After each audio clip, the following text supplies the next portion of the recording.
Book 2, Chapter 18, verse 50.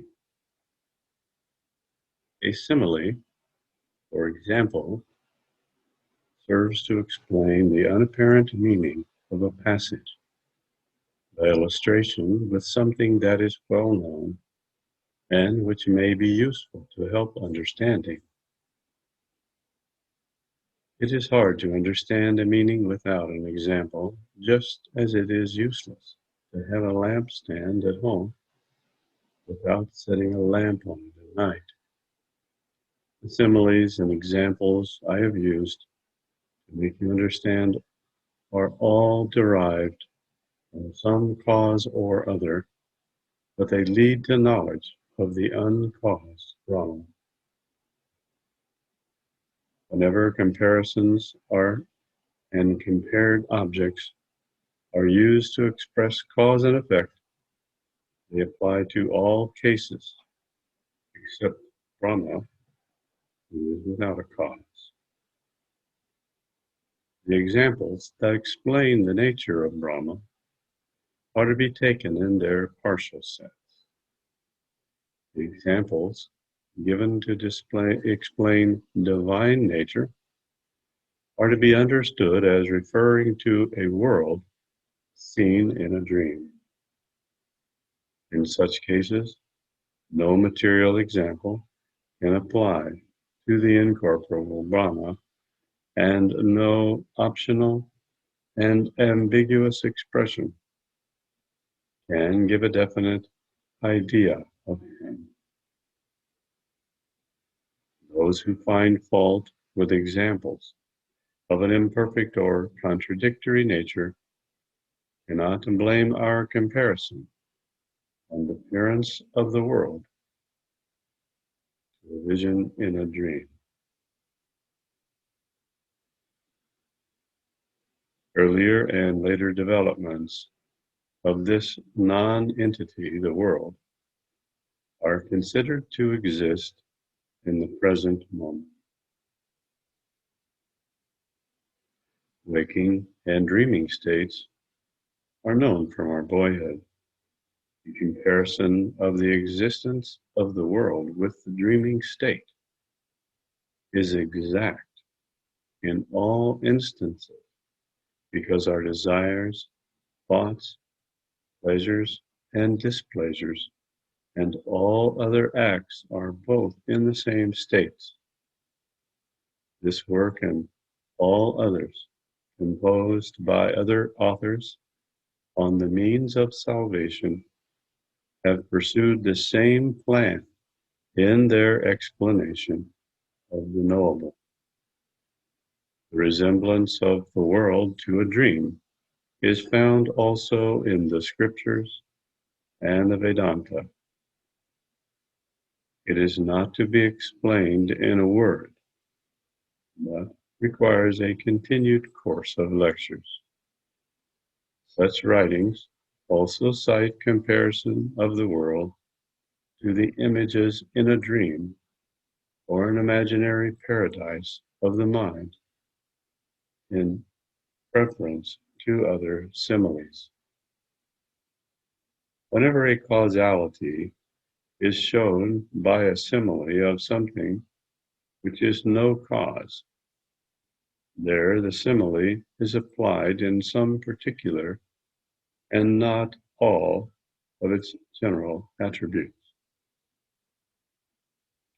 The particular similarity of this comparison with some property of the compared object is unhesitatingly acknowledged by the learned in all their illustrations. When the light of the senses is compared with a lamp, the reference is to brightness only, and not its stand holder, foil, or wick. The compared object is to be understood in its capacity of admitting a partial comparison, as in the instance of sense and light. The simile consists in the brightness of both.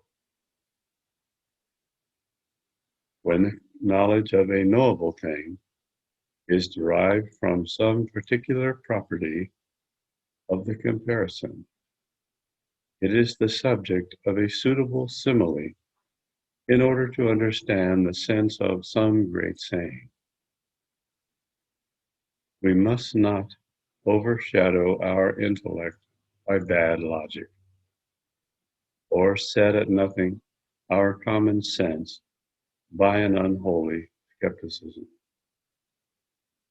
We have, by our reasoning, well weighed the verbosity of our opinionative adversaries, and never set aside the holy sayings of the Vedas, even when they are in variance with the opinion of our families. O Ram, we have stored in our minds the truths resulting from the unanimous voice of all the scriptures, whereby it will be evident that we have attained the object of our belief apart from the fabricated system of heretical scriptures. Let's take a moment to look at what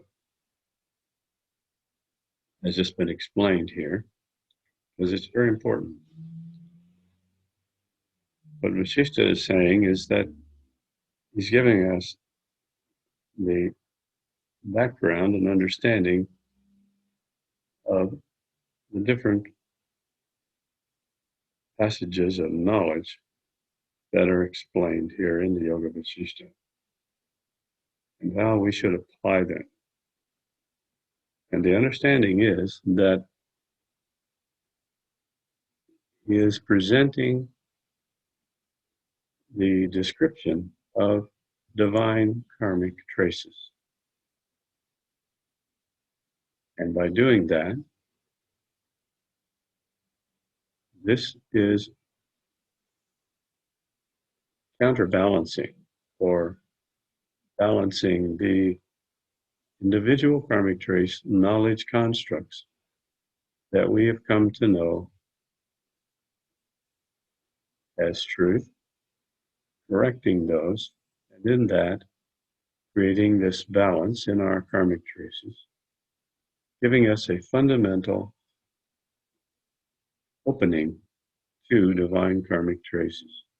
And when the awareness is open to divine karmic traces and established in the silent witness, as the silent witness, then we have the very definition of moksha level 1, cosmic consciousness. Now he makes mention here that this leads to knowledge of the uncaused Brahman. So it's important to understand Brahma as two contexts. In one sense, Brahma is the personality of the creator of the universe, when presented as Lord Brahma. In the sense of Brahma, without the Lord aspect, then we're referring to the silent witness that is known as Brahma. This is the pure consciousness of the Creator. And so by studying the divine karmic traces of the Creator, the activities of the Creator in the creation of the universe, we come to know the nature of the Creator itself as pure consciousness. And that is the uncaused Brahma. This pure consciousness, when traced to its source, is eternal and not generated by anything It is the generator of all. Also, a lot of times in this work, it is the activity that we see around us and the universe that we see around us, our bodies, is referred to as a world seen in a dream. This is a very good way to understand what we're seeing around us. At first, it seems, when we begin to talk about how the world is a dream, it doesn't seem reasonable because we think of a dream as ephemeral and always changing,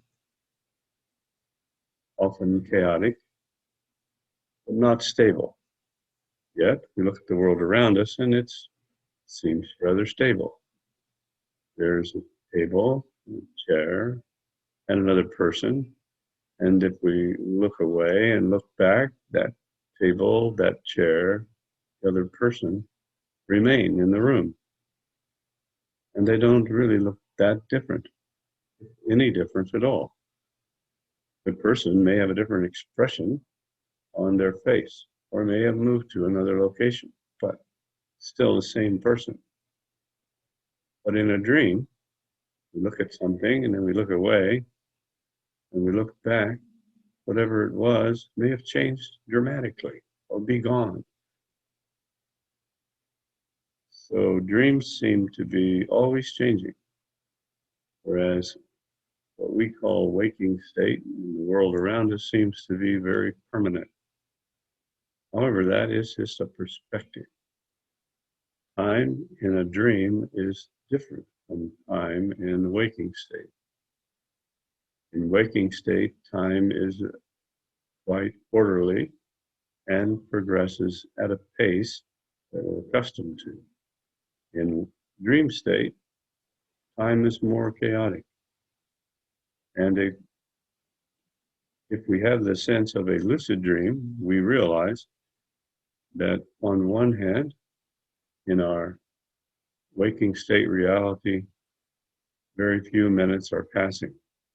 But in the dream state, perhaps we're spending long periods of time in a particular activity.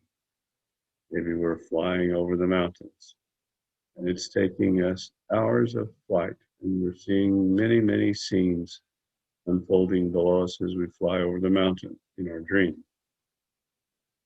But we also have that sense that this is a dream, and in my waking state reality, I've only been sleeping for a few minutes. But when we're engaged in the waking state reality and comparing it to a dream, we have to take a broader view of the time element. Because this table and chair and person does change from year to year, decade to decade. The table may rot and collapse and in a few years be just a pile of jumble. The person ages or maybe even dies and disappears from our view. We don't see that person anymore. Yet somehow we thought it was a permanent thing, that person or that table or chair. It's only because of our perspective, our time view. So if we begin to take a broader view of time in the waking state, we can get a sense of how the waking state is also a dream on a different level. And this is the way we should understand this concept of how the world is just a dream. When we are connected with and established in the silent witness, this becomes very easy to understand because the silent witness has that aspect of eternity, no time. When we're on the edge of being established in the silent witness, then we have this sense of time going on in the physical world. But there's also the sense of eternity. And as we become more and more identified with the silent witness, the eternity part becomes more and more prominent until finally we realize 90% of our being, who we are, is eternal. And some little fragment, maybe 10%, is engaged in the physical world. And when we shift our perspective just slightly into that 10%, the world appears solid and real. When we shift back into the 90%, the world is obviously unreal. It is just an illusion, like a dream. And so as we develop this permanent connection 24 hours a day with the silent witness, as the silent witness, we are making these small shifts between viewing the world through our physical senses, our physical eyes, or viewing the universe focused on a particular scene in the world through our absolute eyes. And these absolute eyes carry this background of eternity. This is how we understand this concept of the world being like a dream, or even the statement, the world is a dream, because from the perspective of the silent witness, it is obviously a dream. It's not even like a dream. It is obviously an imagination in the consciousness that I am at this time as the silent witness.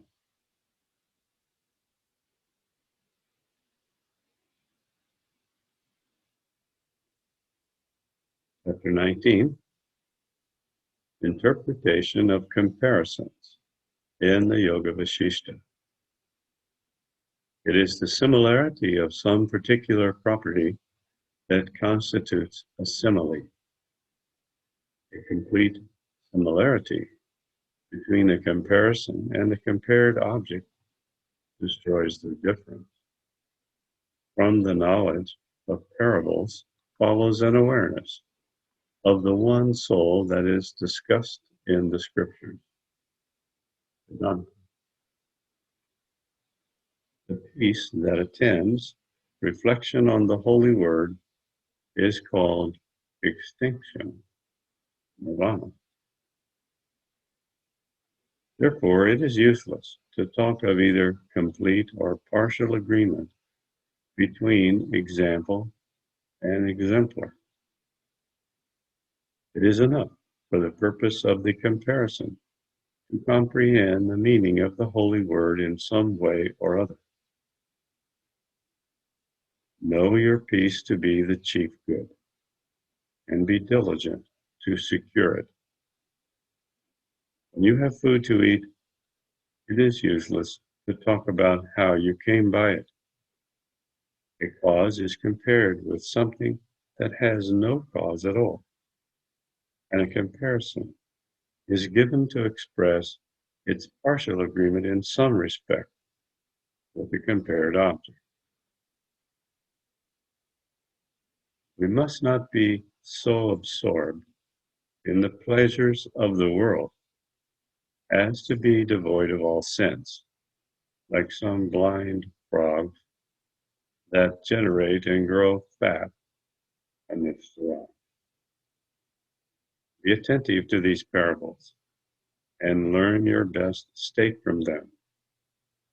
For their internal peace, all reasonable men should abide by the lessons of religious works by the teachings of the scriptures, by the rules of humanity, prudence, and spiritual knowledge, and let the continued practice of acts of religious merit. Let the wise continue their inquiries until they obtain their internal peace, and until they arrive at the fourth stage, Turiya, of joy known by its name of indestructible tranquility. And what we're seeing here in these verses from 6 to 9 is a perfect example of what we just mentioned, that the process of achieving moksha, being constantly and always identified as the silent witness, is acquired in stages. There is this flickering back and forth between the aspect of ourself operating in a waking state world, or maybe in a dreaming state world, body asleep, mind awake, and ourself as the silent witness. And if we use that idea of a percentage, 90% silent witness, 10% consciousness in the waking state of the world around the dream creature body, the body that we have identified with as our body, which is, of course, also totally an illusion. We have no body, just like we have no universe. All is illusion. But only it is illusion when we have arrived at the fourth stage, or the fourth state of consciousness, the state of transcendental consciousness. Marcy was fond of saying there are four states of consciousness: waking, dreaming, sleeping, and transcendental consciousness. And that transcendental consciousness was underlying and connecting the other three states of consciousness into a continuum of consciousness. This fourth state of consciousness, transcendental consciousness, also is known as Turiya. And it says in verse 9, it is joy, known by its name of indestructible tranquility. We're trying to define something that is undefinable, but we have to make an attempt if we're to build this bridge from life in waking state consciousness, sleeping or dreaming, to pure being, the fourth state of consciousness, Turiya. In verse 10, whoever has attained this fourth state of tranquil joy, this is why, for example, our kosha, that is the body of the creator of our universe, Lord Brahma, is called Ananda Maya Kosha. Ananda means bliss. In Sanskrit, it's translated as bliss. Bliss is literally tranquil joy. It's not the same as happiness, not even a little bit the same. It is, happiness is like a faint shadow of tranquil joy or bliss. Whether he is alive or not, or a householder or an ascetic, these are all roles that the body plays. We do not engage in these roles. We observe from our transcendental senses. We witness using the sense Pratibhadarshasa, the activities of the body playing these roles, using only a tiny amount of our awareness. It is just at first all-encompassing and so interesting what the body is doing now. Oh, the body is talking to this person. The mind is thinking about what the person is saying. There's a dog coming across the room toward it. All of these things are in our awareness simultaneously. But we are not the person sitting, talking to the other person, observing the dog coming toward us. We are the silent witness. I am the silent witness. Aham Brahmasmi. I am Brahman. Brahma in the sense of your being. Observing, always witnessing things that go on in the universe.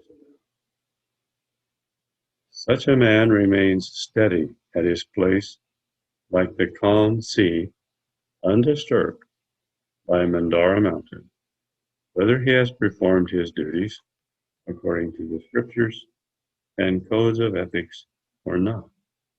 Now the scriptures, the codes of ethics, these are the recorded divine karmic traces. The reason they're recorded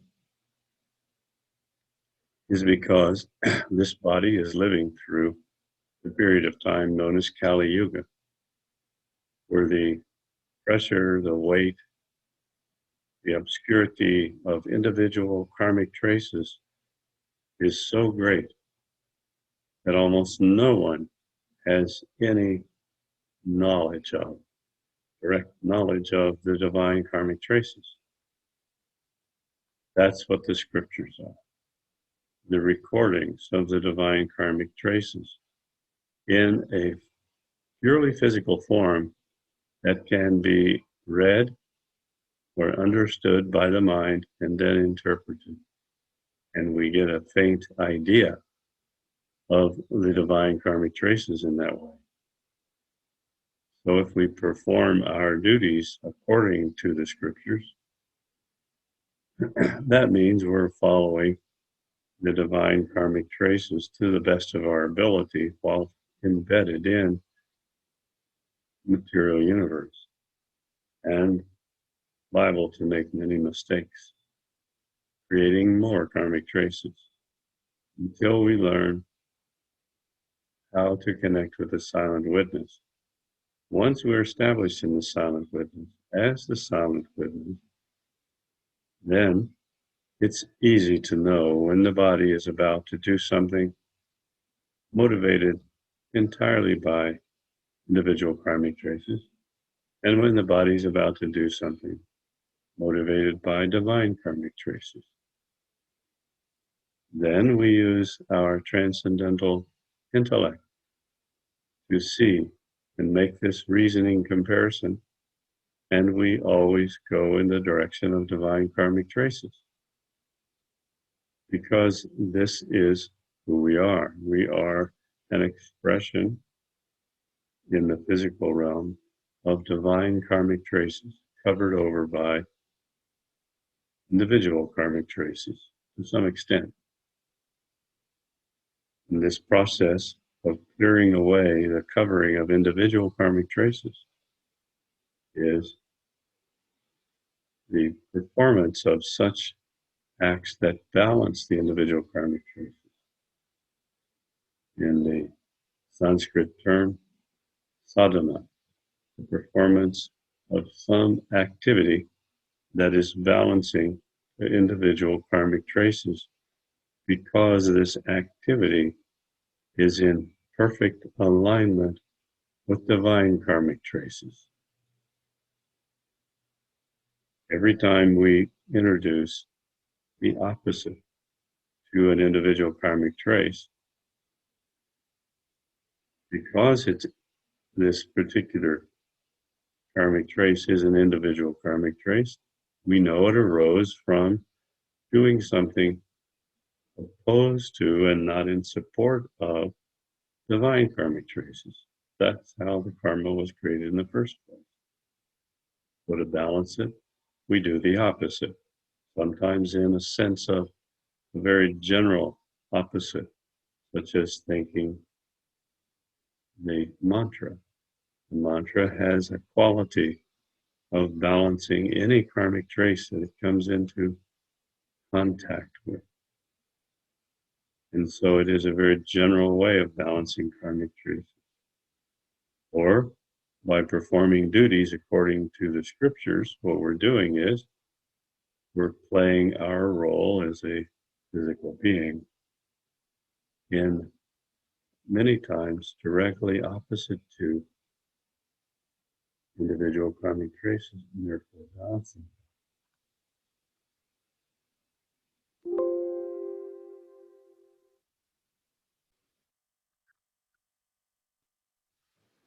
Continue verse 12. When there is a partial agreement of the comparison with the nature of the compared object, it is to be considered maturely for the well understanding of the point in question, and not to be made a matter of controversy. From every form of argument, you ought to understand the intelligible. The confused disputant is blind both to right and false reasoning. This is really quite an interesting and important point. You have noticed that I repeatedly talk about the silent witness and how we must become the silent witness. We must be the silent witness. If your mind is saying, yes, again, you're saying that, go on to something new. Tell me something I don't know. This is a clue that you're not established in the silent witness. So this is something interesting that you can use to remind yourself, uh-oh, there goes my mind making such statements, disputing the concept of silent witness as something that, yes, I know well, I've heard that, tell me something new. And when the mind is doing that, that is your signal. You're not established in the silent witness. So you can then come back to the silent witness at that point. Let go of the egotistical concept that, yes, I've heard that, because in reality, what is there that is new? What is this thing the ego is looking for, this new information? There is no new information. All information is the same information, just presented in a different perspective. So we use these little clues to identify when we've slipped out of identification with and as the silent witness. Verse 14, the notion of self, soul, or God is self-evident within the consciousness of the mind. Anyone who prattles meaninglessly about this truth is said to be defective in his understanding. It is partly by pride and partly by their doubts that the ignorant are led to argue about their perceptions, and therefore they obscure the region of their inner understanding, just like clouds obscure the clear sky. It is the ego, the combination of our individual karmic traces, that tends to argue about divine karmic traces and try to discern, okay, yes, this is truth, but that thing over there that is supposed to be divine karmic traces doesn't seem to be truth to me. Probably it's wrong. I know better. That is ego engaging in argument. There's no argument, no dispute, no conflict. All is peace. All is acceptance when one is the silent witness. Well, gives us another clue about our connection with the silent witness. Sometimes we're just barely connected with the silent witness, but it's such a powerful expression and feeling of who we are that we're led to believe we're totally connected and we have become the silent witness. But then when we see that there are these arguments arising in the mind, that is our clue that we're not connected very much at all, if at all, with the silent witness. Verse 16, the evidence of perception forms the fountainhead of all sorts of proof. Just like the sea is the mainspring of all its waters. It is this alone which is used in this place, as you shall learn below. The wise say that substance of all sensations is superconscious apprehension, and it is truly their right concept which is meant by their perception. Thus, the knowledge, the notion, and uncertainty of things is derived from words are called the triple perception of the living soul. This soul is consciousness. The ego, with its cognition of the objects as manifested to us, is called a category. That is, dualist, such as samviti, and pradartha. Consciousness manifests in the form of the passing world by the multiplicity of acts and the shifts of its volition and choices. Just like water exhibits itself in the shape of waves and bubbles. It was not caused before, then it developed itself as the cause of everything in its act of creation, in the beginning of creation, and it became perceptible by itself. Causation is a product of the discrimination of the living soul. Previously, in a state of non-existence, until it became manifested as existent in the form of the material world.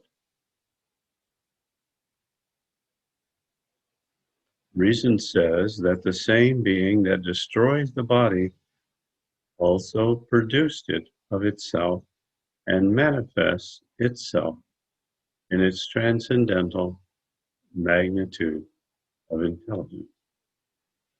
When a man, through the exercise of his reason, comes to know the soul, he finds before him the presence of the indescribable being. The mind being free from desire, the organs of sense are relieved from their action, and the soul becomes devoid of the results of its past action. The mind being set at ease and freed from its desires, the organs of action are restrained from their acts, like an engine stopped in its motion. Sensuousness is reckoned as the cause that puts the machinery of the mind to work. Just as a rope tied to a log and fastened around the neck of a ram propels him to fight.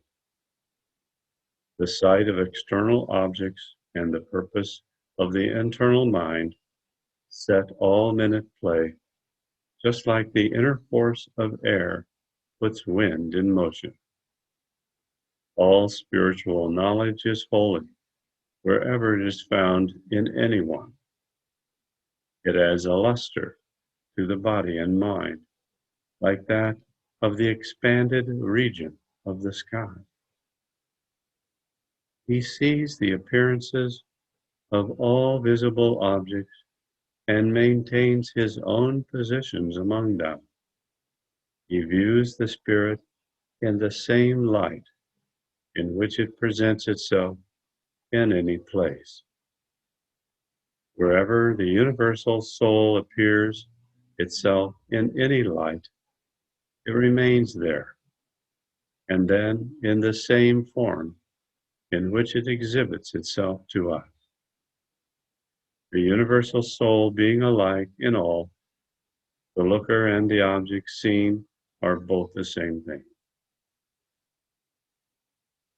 The looker and the looked being one, their appearance as otherwise is all unreal.